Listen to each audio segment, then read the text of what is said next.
Have you ever wondered what to do, or maybe more importantly, what not to do in a job interview?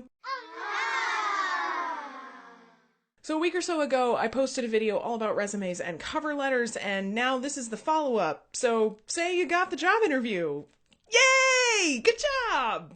Now what do? Panic! Okay, but don't panic. I've got some tips and tricks for you for interviewing, and I'll start again with a caveat that this is all based on my own experience with conducting a lot of job interviews, and I'll share some of the things I really like to see as well as some of the things I really don't. Hopefully this will help you prepare a little bit for your job interview. Be early, but not too early. Usually people say about 10 or 15 minutes before the job interview begins is when you should show up. I would say give yourself at least an additional 15 to 20 minutes of buffer time to get to the job interview site than you would normally give yourself. Basically, you want to be there and be comfortable and be able to review any notes that you have and prepare yourself so you're not running in frazzled at the last minute. But you don't want to show up too early because that has the potential to be kind of awkward, especially if you show up an hour before your job interview and you just have to sit there. If you get there more than 10 or 15 minutes ahead of time, I'd recommend going and getting a cup of coffee or taking a walk.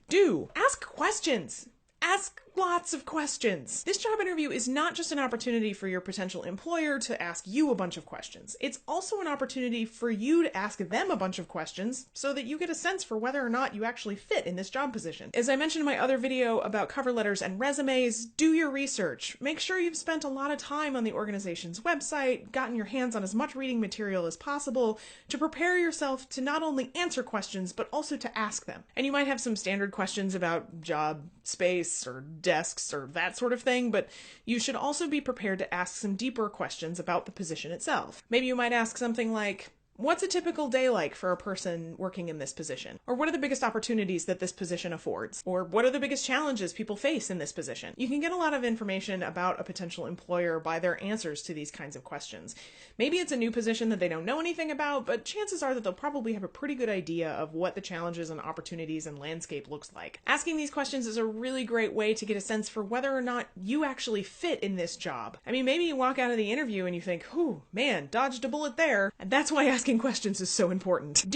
Write a follow-up email or thank you note or something. This used to be a standard practice, but I think it's not anymore, and I don't really understand why. The follow-up email or thank you note is not only your opportunity to convey your thanks and gratitude for being called in for an interview, but it's also one last opportunity to make the connection in that employer's mind as to why you are the best candidate for the job. Don't pass up that opportunity. It's like a free extra 5 minutes. Now, what should that email look like? Sentence 1.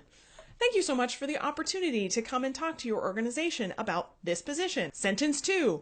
I really appreciated getting to learn a little bit more about the position, and I'm excited about the opportunities to do X, Y, and Z. Pick 3 things that you think are cool about the job. Sentence 3. I believe I am a great candidate for this job position. You can leave it at that, or you can add an X, Y, Z to that too. Sentence 4.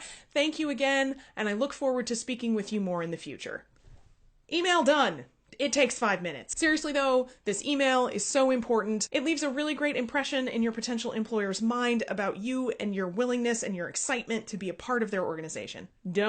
As a general rule, don't be too casual in your interview, and this goes both for the things that you say, but especially for the way that you dress. Granted, there are some places where being casual is more common than being more formal, but I still recommend for the interview purposes to dress professionally. Don't come empty-handed. And I don't mean you have to bring gifts. I mean, bring a pen and a piece of paper. Basically, it's really impressive to a potential employer if you bring a pen and a piece of paper and jot down notes throughout the interview. It's even better if you come and it's clear that you have a page of notes already going about all of the research that you did ahead of time. And even if these are notes that you're never going to use again, it sends a message to your potential employer that you're committed and you're listening and you're thoughtful about the things that you're talking about. Don't be shocked by really standard questions. This is what I've heard a lot lately from people who are also doing job interviews, and it's a little bit perplexing to me. You could go Google common job interview questions right now, and I'm sure you could get a litany of common questions that you're likely to get in a job interview. So part of your preparations for a job interview are to have answers to those common questions. What are these common questions, you ask? The most common one that I think of and that I hear about a lot is, tell us about a time that you made a mistake or faced a challenge and what you did to fix it. and what you learned from it and how you'll never ever ever do it again. This is a pretty common question and one you should be prepared to answer substantively. It shows your potential employer a lot of character and that you can learn from your mistakes and take what you've learned and apply it to the next situation if you're able to describe a time when you faced a mistake. And if the challenge that you faced is that you misspelled something in a major report to the entire organization and it was really embarrassing and then you had to go back and apologize and make the change and then you promised to never ever misspell anything ever again, make sure that you didn't misspell something in your cover letter or your resume. True story. Lastly, you want to always be respectful and personable and professional in your job interview. You're trying to impress them, so if you mouth off or say something disrespectful, you're probably not going to get the job. What other ideas do you guys have about how to nail a job interview? And what stories of total epic fails do you have? I want to hear it all in comments. And if you've got other questions about job interviews or resumes or things I haven't covered, please let me know in comments or on Twitter. I'm always happy to answer questions the best I can. And as always, if you liked the video, give it a thumbs up, and I'd love it if you share it with others, and subscribe to the channel if you haven't already. I'd love to see you back here for more. Thanks for watching, and happy interviewing!